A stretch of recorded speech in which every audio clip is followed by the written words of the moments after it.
अपवाद आहे. महाराष्ट्र हे गुंडा स्टेट आहे. महाराष्ट्र हे गुंडा राज आहे. महाराष्ट्रामध्ये मी गृह खात्याच्या चर्चेवर राज्यसभेत जो भाषण केलं त्यात मी असं म्हणालो होतो अमित शहांसमोर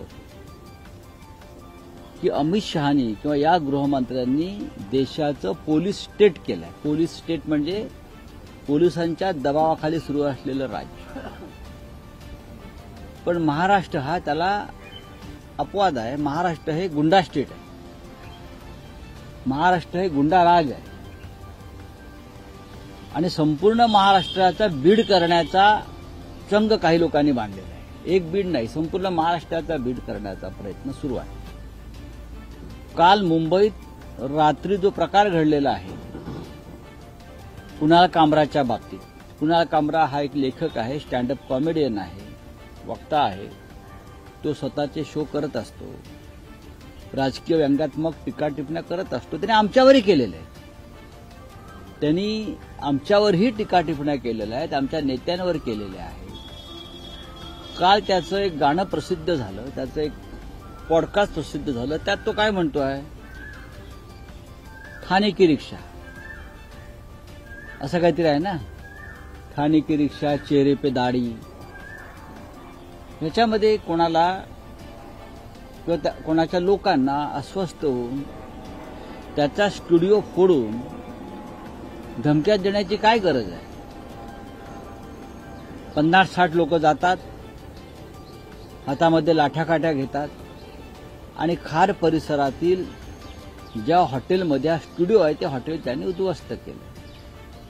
या महाराष्ट्राला एक कमजोर गृहमंत्री लाभल्याचं हे लक्षण आहे. माझं देवेंद्र फडणवीस यांना आव्हान आहे की त्यांनी गृह खातं सोडावं. त्यांना झेपत नाही, गृह खात्याचा कारभार त्यांना झेपत नाही किंवा त्यांना काम करू दिलं जात नाही. बीडमध्ये काय चाललंय, परभणीत काय चाललंय, नागपूरला काय झालं, दंगली, आणि आता तुमच्या डोळ्यासमोर महाराष्ट्राच्या राजधानीमध्ये एका पॉडकास्टरचा स्टुडिओ उद्ध्वस्त केला आणि पोलीस काय झोपा काढत होते तुमचे? पोलीस काय करत होते?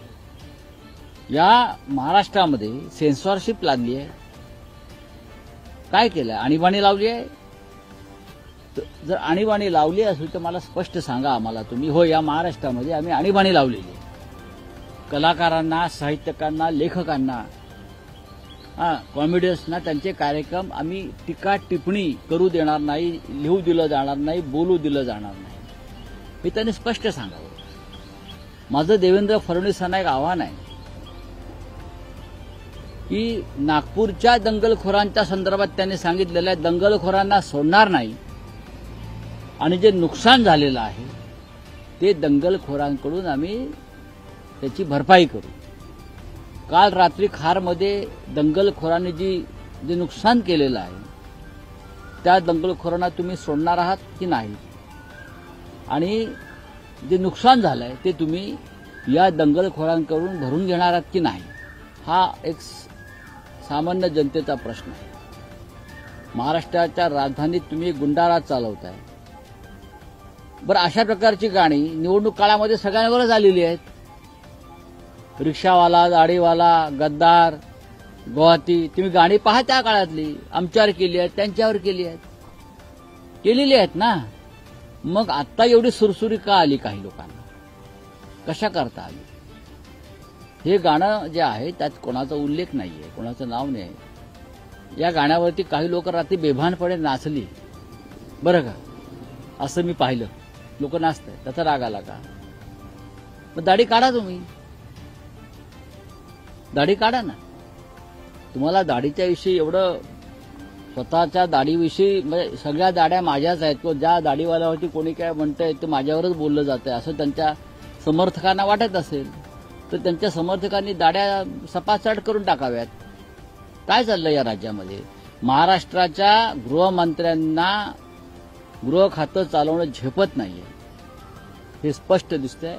कालच्या घटनेबद्दल मुंबईच्या पोलीस आयुक्तांची बदली व्हायला पाहिजे, ट्रान्सफर व्हायला पाहिजे मुंबईच्या पोलीस आयुक्तांकडून. काय केलं त्यांनी? हा संपूर्ण कट 1.5 तास 2 तास आधी सुजला होता. काय करत होते मुंबईचे पोलीस? ज्या हद्दीमध्ये, ज्या पोलीस स्टेशनच्या हद्दीमध्ये हे घडलेला आहे काल प्रकार, त्या पोलीस स्टेशनचे एसीपी, सिनियर पीआय ह्यांच्यावरती ताबडतोब गृहमंत्र्यांनी कारवाई केली पाहिजे. इतका गंभीर प्रकरण आहे. अख्ख्या महाराष्ट्रामध्ये कायदा आणि सुव्यवस्थेच्या बाबतीमध्ये महाराष्ट्राची देशामध्ये अप्रतिष्ठा होते, नाचक्य होते. आणि आमचे गृहमंत्री फिरतायत भाषणं देत, प्रवचनं देत, इकडून तिकडे तिकडून इकडे. दंगलखोरांवर कारवाई करा आणि काल जे नुकसान झालेलं आहे कुणाल कामराचं ते दंगलखोराकडून तुम्ही वसूल करा, भरपाई करा. कुणाल कामराला जीवे मारण्याच्या धमक्या येत आहेत, ठार मारण्याच्या धमक्या येत आहेत. सोशल मीडियावर धमक्या दिल्या जात आहेत, तुला सोडणार नाही, तुला ठार करू. हे कोण लोक आहेत? हे कोण? आम्ही धमक्यांना भीक घालत आमच्यासारखे लोक, पण तो कलावंत आहे.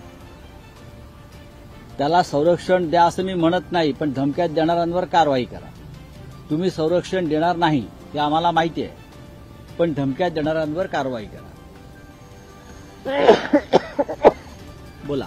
पण राऊत साहेब, अभिव्यक्ती स्वातंत्र्याच्या नावाखाली सध्या सोशल मीडियावर जे कथित पॉडकास्ट, स्टँडअप कॉमेडी, नाही, मला एक सांगा.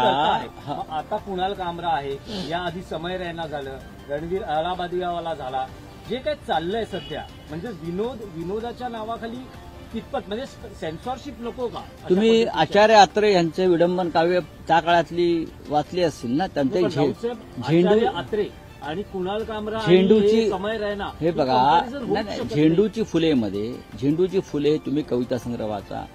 राजकीय विडंबन आणि व्यंग हे होतच असतं. नाहीतर हिंदुहृदय सम्राट बाळासाहेब ठाकरे हे जागतिक कीर्तीचे व्यंगचित्रकार होऊच शकले नसते. राजकारणातल्या लोकांनी आपल्यावरची व्यंगात्मक टीकाही सहन केली पाहिजे. आम्ही करतो, सगळेच करतात. माननीय बाळासाहेबांनी सुद्धा टीका सहन केली आहे, शरद पवारांनी केलेली आहे, विलासराव देशमुखांनी केलेली आहे.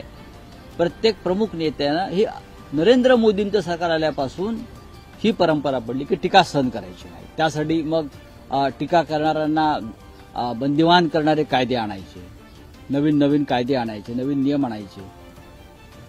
महाराष्ट्रात, देशामध्ये यापूर्वी घडलं नव्हतं. आणीबाणीत सुद्धा घडलं नव्हतं. मी तुम्हाला सांगतो, आणीबाणीत सुद्धा या टोकाच्या भूमिका कधी कोणी घेतल्या नव्हत्या. देवेंद्र फडणवीस यांना जर स्वतःची प्रतिष्ठा थोडी तरी सांभाळायची असेल तर त्यांनी कालच्या दंगलखोरांवर तात्काळ कारवाई केली पाहिजे आणि नुकसान भरपाई जी आहे ती त्या दंगलखोरांकडूनच वसूल केली पाहिजे. पण शिवसेना युबीटी पूर्णपणे कुणाल कामराच्या पाठीशी आहे.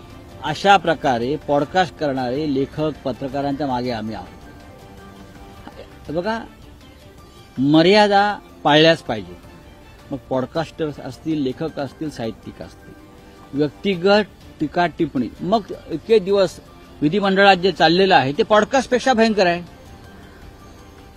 विधिमंडळात जे आमचे आमदार किंवा खासदार ज्या प्रकारची भाषा आणि टीका करतायत कमरेखालची, हे तर कुणाल कामराच्या पॉडकास्टपेक्षा भयंकर आहे.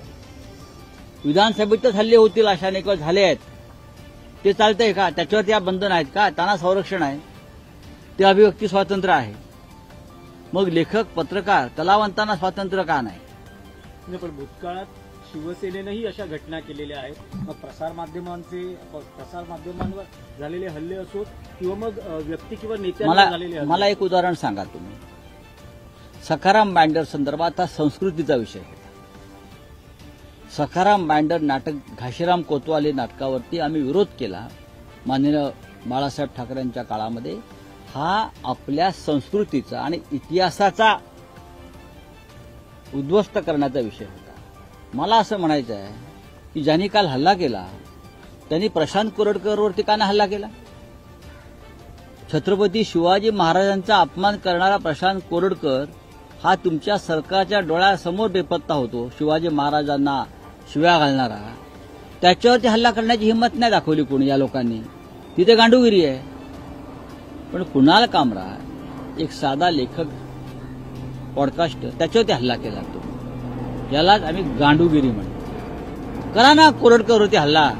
शिवाजी महाराजांचा अपमान केलाय ना त्यांनी. अख्खा महाराष्ट्र तुमच्या पाठीशी उभा राहील. आम्ही समर्थन करू त्या हल्ल्याचं. तिथे नाही. पण कुणाल कामरावरती हल्ला का? कारण कोणाला तरी दाढीवाला म्हणाला तो म्हणून. अनेकांना दाढी आहे. नरेंद्र मोदींनाही दाढी आहे ना, अमित शहाना पण दाढी आहे. काय आहे ना, मग सगळ्यांना दाढ्या काढायच्या का? दाढीवाल्यांचा अपमान झाला म्हणून. नाही, राऊत साहेब, आणखी एक विषय आहे की काल राज ठाकरे असं म्हणाले की एक खोक्याबाई काय घेऊन बसलात, विधानसभेत अख्खं विधानसभाही खोक्यांनी भरली. तुम्ही सहमत आहात का? कारण त्यात सगळ्या पक्षाच्या आमदारांचा बघा, उल्लेख आहे. अख्खं सभागृह खोक्याने भरलं का नाही याच्याविषयी मी असहमत आहे. पण राज ठाकरे जे म्हणतायत की विधिमंडळात खोकेबाई भरलेले आहेत, हे विधान गांभीर्याने घेतलं पाहिजे. त्यांनी महाराष्ट्राच्या सध्याच्या राजकारणावरती बोट ठेवलेलं आहे. असे खोकेबाईच राजकारणामध्ये असल्यामुळे ते सहज निवडून येऊ शकतात. त्यांना विचार नाही, त्यांना भूमिका नाही, त्यांच्याकडे नैतिकता नाही. हे सगळे खोकेबाई एकत्र झाले आणि तरी या राज्यामध्ये सरकार बनावले.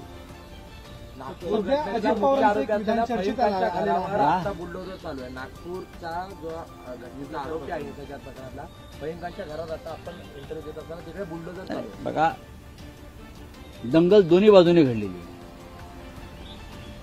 दंगलीची ठिणगी ही दोन्ही बाजूंनी पडलेली आहे.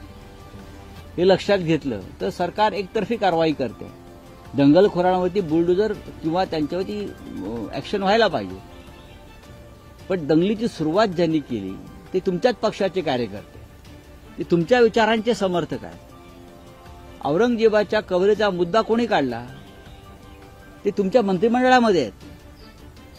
चिथावणी तुमच्या मंत्रिमंडळातल्या सहकार्याने दिलेली आहे. जा कोकणात बुलडोजर पाठवा ना, मग किंवा पुण्यात बुलडोजर पाठवा ना. तुमच्याच लोकांनी ही वक्तव्य दिलेली आहेत. त्यानंतर लोकांना ही चालना मिळालेली आहे. समान न्याय, तुम्ही समान नागरी कायदा म्हणताय ना, समान कायदा आला पाहिजे ना, समान कायद्यानंच कारवाई व्हायला पाहिजे. तर ही सर्व प्रकारच्या आणि सर्व पक्षाच्या, सर्व धर्माच्या लोकांवर, दंगलखोरांवर एकसारखीच समान पद्धतीची कारवाई होणं गरजेचं आहे त्या देशामध्ये. आणि काल ज्यांनी दंगल केली त्यांच्या सुद्धा जागांवरती बुलडोजर फिरले पाहिजे.